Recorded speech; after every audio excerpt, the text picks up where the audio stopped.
Obviously, you spent a lot of time today looking at the plans for Welborne. You've been to the site. What are your impressions?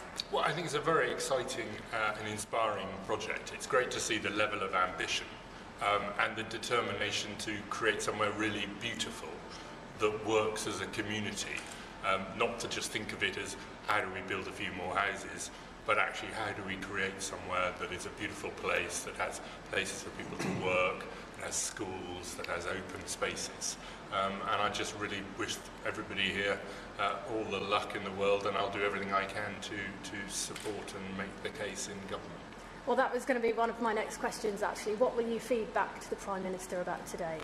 Well, I think probably the person I'm really going to be going after is my colleague, the Housing Minister, Mark Prisk, in the department.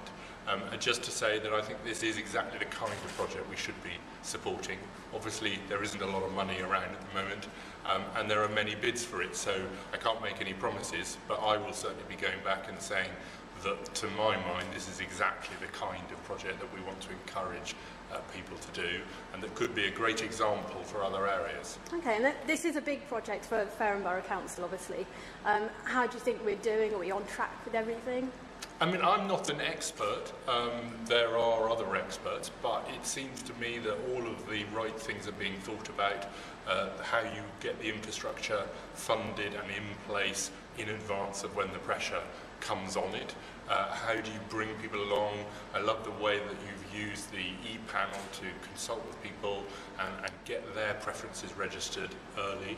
I think that it sounds to me as though everything is being done that needs to be done for something that really is hugely ambitious and very long term. It's not something that can be done in one political or economic cycle. This has got to be something that's done over a generation. So looking at the layout of Welborne and the way it will be designed, what stands out to you from there?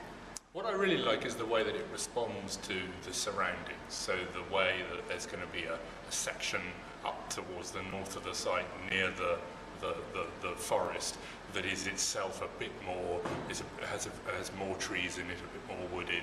That then the way the commercial sites are closer to the motorway. That's good, obviously, if anybody operating a commercial site, but also means then there's a bit more of a buffer between some of the residential areas, the way in which the town centres and the district centres have been planned. I mean, who knows? I'm sure there are many other bridges to cross before you know whether that's exactly how it will end up, but it certainly seems like a lot of very intelligent thinking has gone into it. I very much look forward to visiting Welborne at some point in the next decade or two.